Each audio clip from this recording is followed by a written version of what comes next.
मित्रांनो, आपण आज निफ्टी आणि बँक निफ्टीचं वीकली ॲनालिसिस करणार आहे. चला तर मग लगेच व्हिडिओला सुरुवात करू. इथे 15 मिनिटाचा चार्ट लावलेला आहे मित्रांनो, आणि ही रेंज आपण मॉर्निंगला दिली होती. पहिल्या 15 मिनिटाची स्ट्रॅटर्जी आज वर्क करणार असं सांगितलं होतं. खालच्या साईडला गेलं तर टार्गेट दिलं, तो वरच्या साईडला गेलं असतं तर टार्गेट. आता एकदा ब्रेक केलं मित्रांनो, परत वर चाललं गेलं. क्लिअर मेन्शन केलं होतं की स्टॉप लॉस कुठे राहणार आहे. स्टॉप लॉस आपला हिट झाला आणि आपण चालू मार्केटमध्ये पण नवीन स्टॉप लॉस पण सांगितले होते. कोणताही आपला स्टॉप लॉस हिट झाला आणि एंडिंगला खालच्या साईडला आलं. आता प्रॉब्लेम समजून घ्यायचा आहे मित्रांनो. गॅप डाऊन ओपन झालं मार्केट, बरोबर. इतकं गॅप डाऊन ओपन झाल्यानंतर मार्केट खाली येत होतं. आता सर्वांना महत्त्वाचा प्रश्न पडला असेल, मार्केट खाली का आलं हे समजून घेऊ आपण पहिले. मागचा ॲनालिस्टचा व्हिडिओ कधी तुम्ही पाहिला असेल तर मी तिच्यात क्लिअर मेन्शन केलं होतं की बजेट निघून गेला आहे, मोठमोठ्या कंपन्यांचे रिझल्ट निघून गेलेले. आता 1-2च मोठ्या कंपन्यांचे रिझल्ट बाकी आहे.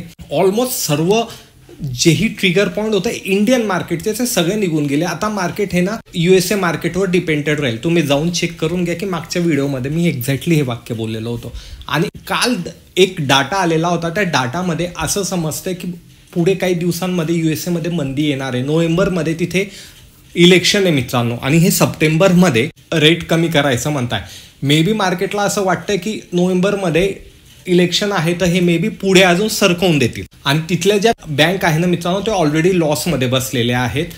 आता ते रेट कट व्हायचा वेट का करताय की जसं रेट कट होईल आणि थोडासा त्यांचा लॉस कमी होईल तर ते लॉस इथे बुक करून घेतील. तुम्ही कालचं USA मार्केट कधी पाहिलं मित्रांनो, तर ते किती डाऊन होतं, 600च्या आसपास. आज फ्युचर पण डाऊन होतं. ऑलमोस्ट 1000 पॉईंट आपल्याला ते दाखवतंय की 2 दिवसामध्ये ते एवढं निघून गेलेलं आहे. नॅसडॅक 600 पॉईंट निघून गेलेलं आहे. सर्व तुम्ही कधी इतर मार्केट पाहिले तर हे खूपच डाऊन आहे. त्या मानाने आपलं मार्केट एवढं खाली आलेलं नाही आहे, कारण ही स्ट्रेंथ आहे इंडियन मार्केटची. पण कुठून ना कुठून आता ते फॉरेन मार्केटवर सध्या डिपेंडेड राहणार आहे, म्हणून ते पाहणं गरजेचं आहे. आता आला आपला प्रश्न की मार्केट गॅप डाऊन ओपन झालं, इतक्या वेळ साईडवेज झाला, नंतर ब्रेक केलं. का केलं? कारण बँक निफ्टी पॉझिटिव्ह होती. बँक निफ्टी कसं काय पॉझिटिव्ह होती? Because of HDFC bank.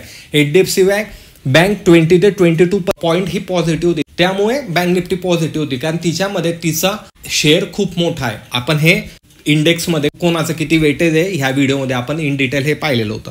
त्यामुळे हे पडत नव्हतं. आणि आपण क्लिअर मेन्शन केलेलं होतं की जेव्हाही बँक निफ्टी थोडासाही फॉल होताना दिसेल तर आपल्याला निफ्टीमध्ये आपले टार्गेट अचीव होतील.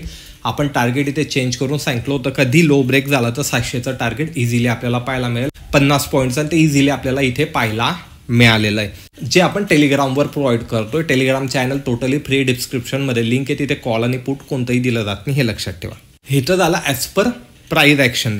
आता USAचा तर तुम्हाला मी सांगितलं की तिथे मंदीचं आहे, तिथे जॉब डेटा आलेला होता. हे सर्व डेटा काल तिथे आलेले होते, आणि त्या डेटाच्याच बेसवर हे रेट कट होण्याची सायकल आपल्याला इथे पाहायला मिळणार आहे. त्यामुळे तिथे ते निगेटिव्ह होतं आणि मार्केट इथून खाली आलं. आपलं पण मार्केट पूर्ण दिवसभर त्याच याच्यामध्ये आपण पाहत होतो. आता राहिला पुढच्या वीकमध्ये आपण निफ्टीला कशा प्रकारे ट्रेड करू शकतो. तर त्यासाठी मित्रांनो, आता मार्केट इतकं गॅप डाऊन ओपन झालं. इथे कधी तुम्ही बॉक्स आखून घेतला मित्रांनो या प्रकारे, तर आपल्याला आता एवढंच लक्षात ठेवायचं आहे, जेव्हाही या बॉक्सच्या वर जाईल तर सर्वात पहिले गॅप फिल होईल आणि परत हायपर्यंत मार्केट जाण्याची शक्यता आहे. तुम्ही राऊंड नंबरचा कधी व्हिडिओ पाहिला असेल मित्रांनो, तुम्हाला एक परफेक्ट ट्रेड इथे पाहायला मिळाला असेल.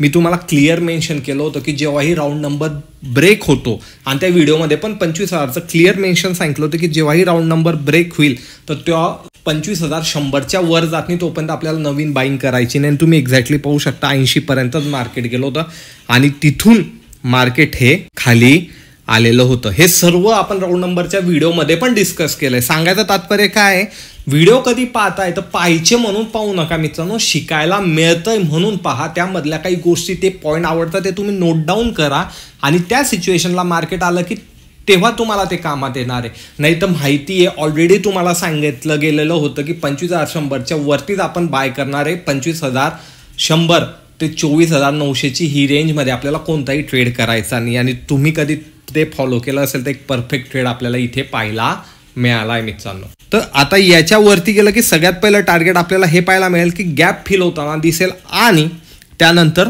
मार्केट लाईफ टाईम हाय आणि हाय क्रॉस झाल्यानंतर अजून वरचे टार्गेट आपल्याला इथे पाहायला मिळेल. खाली कधी मार्केट आलं ना मित्रांनो, सर्वात स्ट्रॉंग सपोर्ट आता ॲज पर प्राइस ॲक्शन आपल्याला काय दिसतोय मित्रांनो, की जो आहे नियर अबाउट 500 वर मार्केट येण्याची शक्यता आहे मित्रांनो. मग या बॉक्सच्या खाली आले की 200 पॉईंट इथे पाहायला मिळतील, आणि वरती गेले की परत आपल्याला इथे 200 पॉईंट पाहायला मिळतील. इथे कुठेही मध्ये ओपन झालं तर वेट करायचा आहे मार्केट खाली येतंय का, ह्या बॉक्सला ब्रेक करते का त्याचा वेट करायचा आहे मित्रांनो. कधी इथे सपोर्ट घेऊन वर जाते तर तुम्ही इथे बाय करू शकता.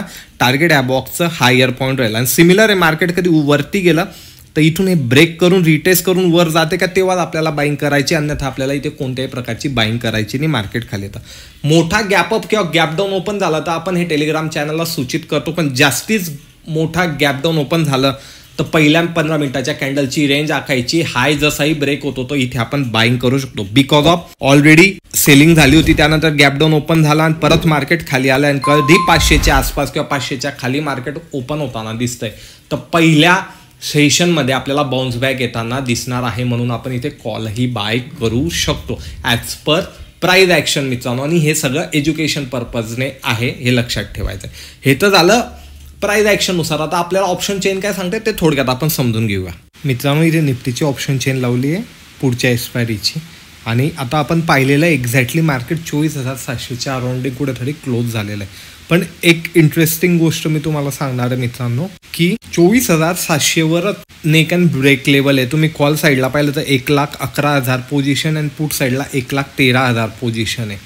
पण त्यामध्ये इंटरेस्टिंग गोष्ट काय, चेंजिंग वाय कधी कॉल साईडचा पाहिला तर 98,000 पोझिशन आज बनलेलं आहे. म्हणजे 1 लाखापैकी 98,000 पोझिशन आजच बनलेले आहे. तर त्यामुळे आपल्याला समजलं इथे कॉल रायटिंग जास्ती झालेली आहे बिकॉज ऑफ मार्केट खाली जाण्याची शक्यता आहे. वरती आलं तर 24,800 ही लेवल सर्वात महत्त्वाची. आणि आज कंटिन्यू मार्केट पाहिलं असेल 24,800 पासून रिजेक्शन घेत होतं. का घेत होतं, कारण तिथे 2,11,000 पोझिशन आहे. आणि त्यानंतर मित्रांनो 25,000वर सर्वात मोठं इथे रजिस्टर आपल्याला पाहायला मिळत आहे. 24,830-35च्या वरती कधी मार्केट निघालं आणि सस्टेन करायला लागलं तरच तुम्हाला ते मार्केट वर जाताना दिसेल. आणि थोडीशी शॉर्ट कव्हरिंग इथे पाहायला मिळेल. खाली मार्केटला स्ट्रॉंग सपोर्ट कुठे आहे मित्रांनो, डायरेक्ट 24,500वरच आहे. आणि त्यानंतर 24,200वरच इथे स्ट्रॉंग सपोर्ट आपल्याला दिसतोय. म्हणजे डाऊन साईडमध्ये आपल्याला मोठा टार्गेट मिळू शकतं. वरती कधी निघाला तर वरती रजिस्टर फार जवळजवळ आहे, हे लक्षात ठेवायचं आहे. आता आपण बँक निफ्टीला पाहून घेऊ की बँक निफ्टीला आपण पुढच्या वीकमध्ये कशा प्रकारे ट्रेड करू शकतो ते. मित्रांनो इथे बँक निफ्टीचा 15 मिनिटाचा चार्ट लावलेला आहे आणि तुम्ही एक्झॅक्टली पाहू शकता. तिथे एक बॉक्स दिसत असेल. टेलिग्राम चॅनलला तेही जॉईन आहे, त्यांना माहिती आपण आज 15 मिनिटाची रेंज दिलेली होती मित्रांनो. आणि 15 मिनिटाची रेंज जिथेही ब्रेक होईल तिथे आपल्याला एक ट्रेड पाहायला मिळणार होता. आणि एक टार्गेट पण दिलेलं होतं, ऑलरेडी सकाळीच दिलेलं होतं मित्रांनो. तुम्हाला क्रॉस चेक करायचं असेल तर टेलिग्राम चॅनलची लिंक डिस्क्रिप्शनमध्ये तुम्ही तिथे जाऊन क्रॉस चेक करू शकतात की ते टार्गेट आपलं हिट होताना दिसलं आणि नंतर शार्प फॉल झालेला आहे. तर हे तर झालं आजच्या मार्केटचं. पण आता पुढच्या वीकमध्ये आपल्याला कशा प्रकारे मार्केटला ट्रेड करायचं, तर मार्केटने तर वरच्या साईडला आपल्याला एक लेवल काढून दिली. जोपर्यंत याच्या वर जात नाही तोपर्यंत आपल्याला 52,000पर्यंत मार्केट जाताना दिसणार नाही. पण याच्या खाली कधी मार्केट आलं मित्रांनो तर आपल्याला हे मार्केट 50,500पर्यंत इझिली जाताना दिसणार आहे. त्यामुळे याच्या बिटवीन कधी ओपन झालं तर वेट करायचं आहे. खाली येऊन सपोर्ट घेऊन वर जाते का ब्रेक करते आणि त्याचप्रमाणे वरती गेल्यावर तिथे सस्टेन करून वर जाते का इथून रिजेक्शन घेते. ही जी रेंज आहे मित्रांनो आजच्या दिवसाची, या रेंजमध्ये मार्केट साईडवेज राहण्याची शक्यता खूप जास्ती आहे. हे सर्वात महत्त्वाचं लक्षात ठेवायचं. आणि SBI बँकचे रिझल्ट पण आहे शनिवारी, त्याचा पण इम्पॅक्ट आपल्याला मंडेला बँकेमध्ये दिसू शकतो. मित्रांनो इथे बँक निफ्टीच्या 1 वीकचे कॅन्डलस्टिक पॅटर्न लावला आहे बिकॉज ऑफ आपला हा वीक क्लोज झालेला. आणि तुम्ही पाहू शकता बिफोर जी 1 वीकची कॅन्डल होती त्याच रेंजमध्ये आपल्याला ह्या टायमाची कॅन्डल पाहायला मिळते. पण इंटरेस्टिंग काय आहे की वरतून रिजेक्शन आहे मित्रांनो. तिला प्राईस वरती गेली पण सस्टेन नाही केली. म्हणजे हे काय सांगतंय, स्ट्रॉंग बेरीज झोन सांगतंय. जोपर्यंत प्रिव्हियस कॅन्डलचा म्हणजे ह्या वीकचा लो ब्रेक होत नाही तोपर्यंत आपल्याला पुढचे टार्गेट पाहायला मिळणार नाही. ते टार्गेट तर मी तुम्हाला सांगितले ते कशा प्रकारे राहतील. चला तर आपण आता ऑप्शन चेनला पाहून घेऊ की ऑप्शन चेन आपल्याला काय सांगते ते. मित्रांनो इथे बँक निफ्टीची ऑप्शन चेन लावलेली आहे आणि तुम्ही इथे पाहू शकतात की जवळपास 51,500ची नेक अँड ब्रेक लेवल आहे मित्रांनो. जोपर्यंत त्याच्या वरती जात नाही ना तोपर्यंत आपल्याला मोठी मोमेंटम पाहायला मिळणार नाही. पहिलं रजिस्टर 51,800 आहे, तिथे 1 लाख पोझिशन आहे. त्यानंतर 52,000 आहे, तिथे 2 लाखाच्या आसपास पोझिशन आहे. सपोर्ट कुठे, सपोर्ट स्ट्रॉंगली सपोर्ट आपल्याला इथे 51,000वर पाहायला मिळतो आणि त्यानंतर 51,500वरच आहे. त्यामुळे या प्रकारे आपल्याला इथे पुढच्या वीकमध्ये ट्रेड करायचा मित्रांनो. मार्केट अनालिसिसचे व्हिडिओ कधी आवडत असेल तर लाईक शेअर कमेंट नक्की करा. मी भेटेल तुम्हाला पुढच्या व्हिडिओमध्ये. धन्यवाद.